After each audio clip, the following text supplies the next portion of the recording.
Hello, my old school soul food family. Chef Jeffrey back with another video. Oh, Lord, when the last time I made a cake, y'all? Seemed like forever.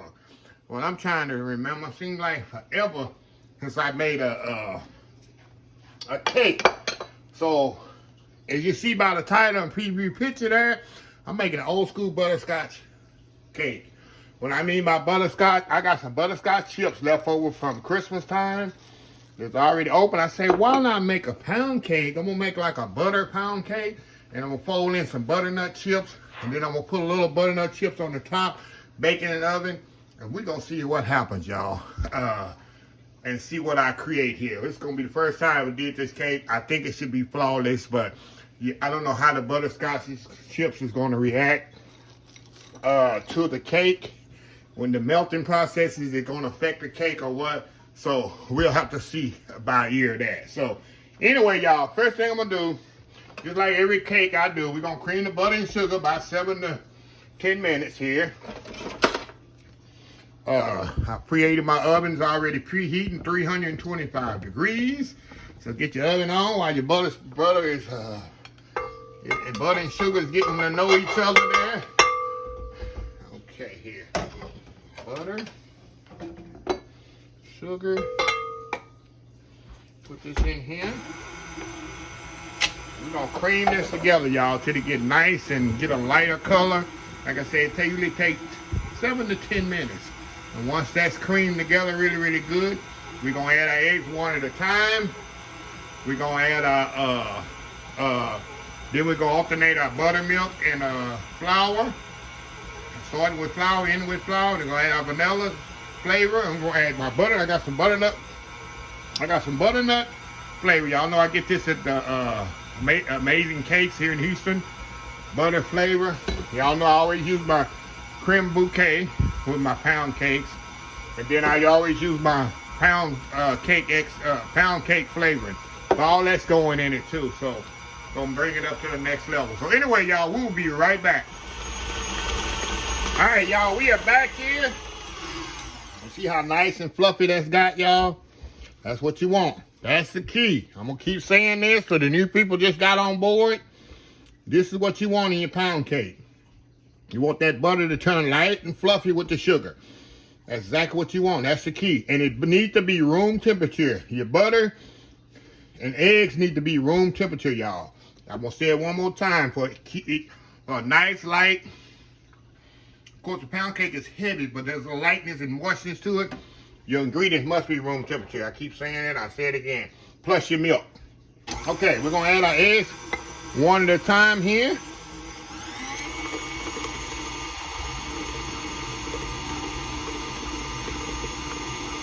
Another one in there.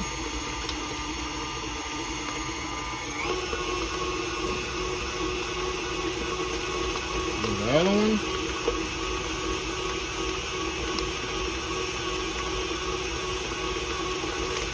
Other one in there.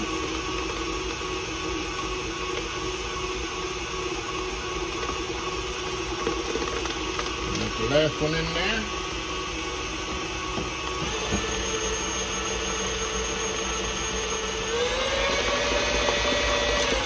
Okay, we're gonna fold this. We're gonna scrape this down. Alrighty. Make sure that's all scraped down really, really good. All right, now we're gonna add our flour. Now I'm gonna add what I'm gonna do, y'all. Step off here where y'all can see what I'm doing. I'm gonna add my baking soda. Not baking powder. Baking powder. I know I said baking soda is baking powder. And y'all, I do not sift my flour. That's why I sift my flour, y'all. I take a whisk. I'm gonna whisk it around just like this. That's how I sift my flour. And I put the baking powder in there with the flour. Because some people say, well, I didn't see you add the baking powder. They say that over and again. I didn't see you add the baking powder. It's in the flour, y'all. It's in the flour. Let me clean this up here. Alrighty. Now we alternate. Now I didn't have no buttermilk, y'all. I was out of buttermilk. Can y'all believe it? So if you don't have no buttermilk, I need a cup of buttermilk. If you don't have no buttermilk, like I didn't, just add a tablespoon of white vinegar to the buttermilk, to your regular milk, and you'll get buttermilk. Tablespoon of white vinegar to the regular milk. Let it sit about 5 or 10 minutes. That's your buttermilk. Okay. All right, now get my spoon here. And we're just gonna alternate the dry with the wet. I start with dry and end with dry.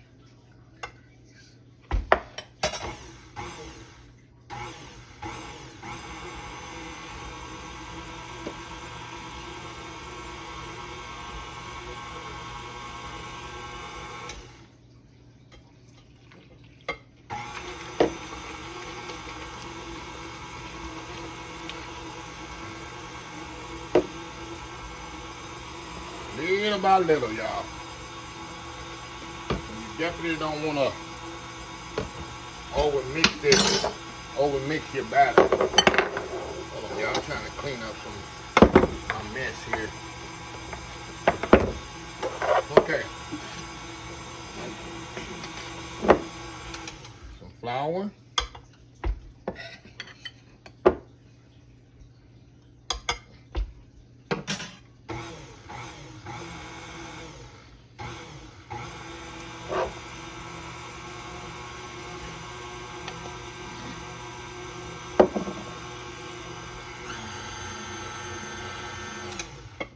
I'm gonna put the rest of the milk in there, y'all.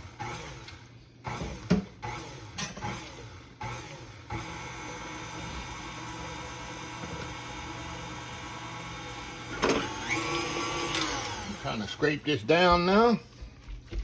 Give it a little scrape. You can see that reaction in there to that. Got the reaction to the vinegar.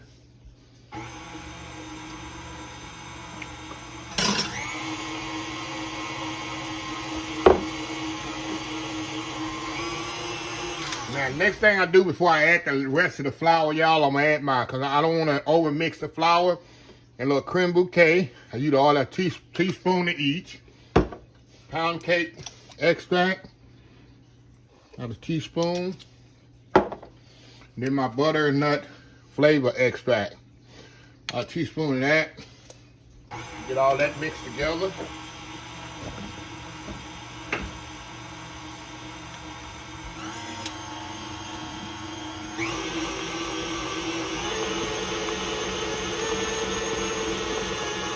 Last thing I'm gonna do, add the rest of my flour.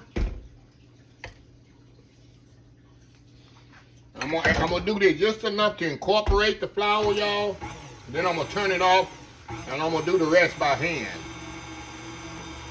I don't not want this. What you do not want to overmix your batter. This is where a lot of people mess up their cake. That's it. I'm gonna do the rest of this by hand. Move y'all over here because I've got to move over. Take the beater off of that. Right here. All right. Take this off of here, y'all. And we're gonna mix this really, really good by hand, y'all. Okay. Get all that flour off the bottom and off the sides.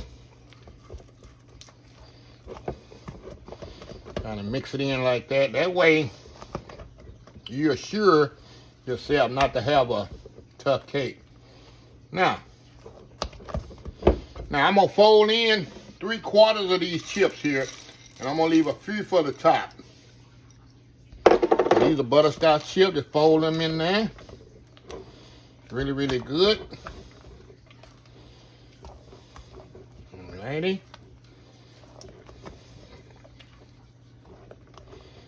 All right. All right, now we're gonna get our pan here, y'all. Pan here. People say, how do you oil your pan? Of course. I just use a cake. Not the cake. Yeah, I guess it is for cakes. The spray with the flour in it. I don't do the old school like I used to do. I just get some pan spray with the flour in it. That's what I use for my cake pans. And I just put the mix right in there, y'all. Mix right in here.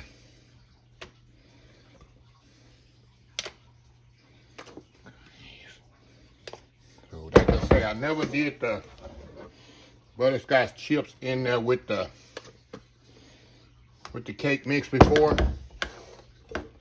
So we're gonna see if it gives that texture that I'm kind of looking for, y'all. But we won't know till it's finished. Alrighty. Of this out of here.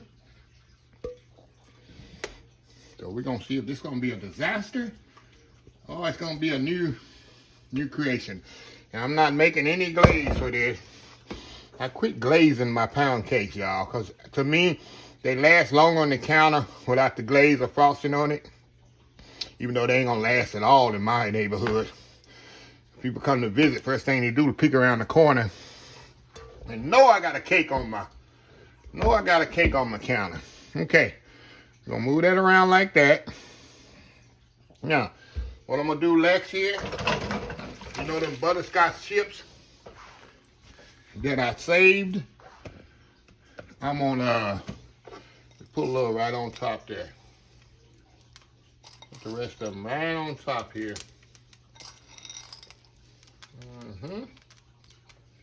When I flip this out and flip it back over, we'll have the butterscotch chips on top. So 325 degrees.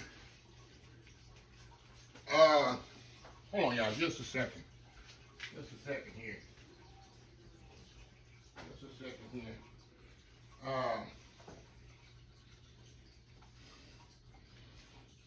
325 degrees. I have notes for all kinds of cakes, y'all. 325 degrees for an hour and 20 minutes. I'm gonna check it after 45 minutes. Then I'll check it every 5 or 6 minutes. Every oven's different. I tell people, well, my cake wasn't done. Every cake is different. Where you live, if you live in Denver, Colorado, it's going to be different from somebody living in New York. The cake is going to be different. It's common sense knowledge, but I guess it's not the people that's new. So I'm going to quit saying it's common sense knowledge because everybody's not seasoned bakers. So I have to take that in consideration. Like I said, hour and 20 minutes. Check it out to 45 and go from there until his toothpick comes in and comes out clean. So anyway, y'all, we'll be right back when the cake is done. All right, y'all, the cake is out of the oven. It took exactly an hour and 20 minutes, y'all. So it's perfectly cooked. It's definitely done. And what I'm gonna do, I'm gonna let it sit in this pan here about 15, 20 minutes. I'm gonna flip it out. Like I say, y'all, I was gonna do the top layer, but I can't even see the butterscotch chips in the top, y'all. If you can see that, I can't even see the butterscotch. So I'll flip it out and I'll see which side is better, y'all. I might use the butterscotch at the bottom. So, butterscotch chips at the bottom. I was hoping they'd kind of be up there where you can kind of see them, but they melted right in. So, anyway, y'all, I'll be back when I decide which part I'm gonna show. So anyway, we'll be right back. All right, y'all, I took it out of the pan here. Okay, y'all, a couple of, not issues, but it is things I learned from next time. Like I said, first time I put butterscotch chips in this cake. So, this is the top. This is how it looks. This is the top side. Now, I flipped it over, and what I should have done, common sense knowledge, like I told you, people, even me, seasoned cake maker, should have known with something with chocolate chip, butterscotch chips. Don't let it cool in the pan too long. What's going to happen? Those chips is going to cool down, and when you flip it out, most of them going to stick to the bottom of the pan. So that's what I did wrong. I let it cool a little bit too long, and you'll see when I cut it, it's nothing major, but I'd rather use this top. The top is more presentable than the bottom, but you still get the great eating experience at the bottom. You'll see when I come back later and I have it cut. I'm just letting you know why. So this was like a little experiment And I'm excited to see that the butterscotch chips melt in here, or did they kind of keep their shape where you can see them in there or not. So that's something we'll learn together today. If they didn't, I know what I need to do next time. What I was thinking to do this time, if it didn't stick, to kind of dust them in flour where they will keep their shape and not fall down to the bottom, which they didn't fall, I don't think. I'll know when I cut it to the bottom. So we're going to learn. It's a learning experience all together. But it's just a regular pound cake like I always make. I just added butterscotch chips to it. So we're going to see how I love butterscotch, y'all. Y'all already know I'm a butterscotch fan. So maybe you can add chocolate chips to this, peanut butter chips to this, however you want to add it. White chocolate chips, hey, we never know what we creating here on Old School Soul Food. So anyway, y'all, we'll be back once I cut this cake, and we're going to taste it and see what happens. We'll be right back. All right, y'all, we are back. Okay, a little discrepancies. I mean, the cake is going to be good, I'm pretty sure. But you see the butterscotch where it sit at? It all went right there, y'all. It didn't, you know, all the butterscotch that I folded in, it all sank down to the bottom. So next time I know what I'm going to do. I'm going to dust it in flour. And that would help, just like when you do it with cakes. I mean, like if you would do like a banana cake or a pumpkin cake or something like that, a thicker batter. You put flour on it so the chips don't sink down to the bottom. That's what happened. All the butterscotch chips are right here at the bottom. And it makes the cake look like it's not done, which it is done. But that's what happened. But you can see the butterscotch that I put on the top. That really sets that. So the taste is really going to tell it all. So let's go in here. Oh, definitely moist, y'all. Wow. Look at this. Okay, let's taste and see.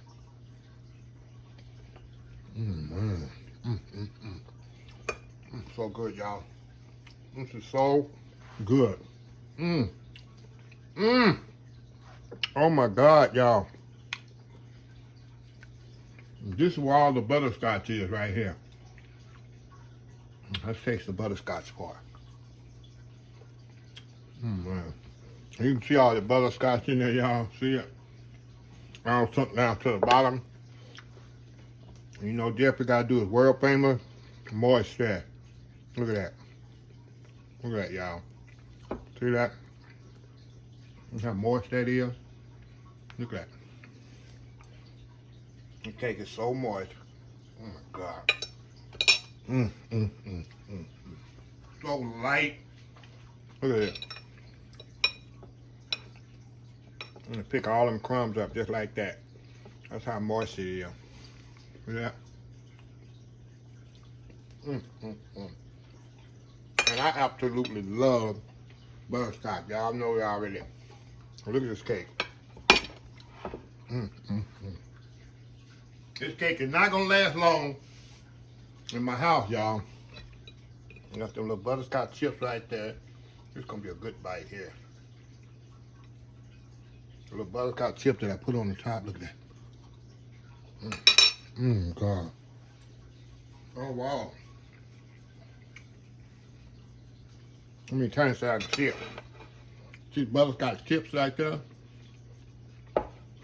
Like I said, the next time I do this cake, I might do one in a couple of months again. This is how you invent stuff, y'all. I'm gonna put flour on the butterscotch that I fold in, plus the one I put on the top that cooks on the bottom. I'm not gonna let the cake cool so much that the butterscotch get hard at the bottom. And when I flip it out, they stick.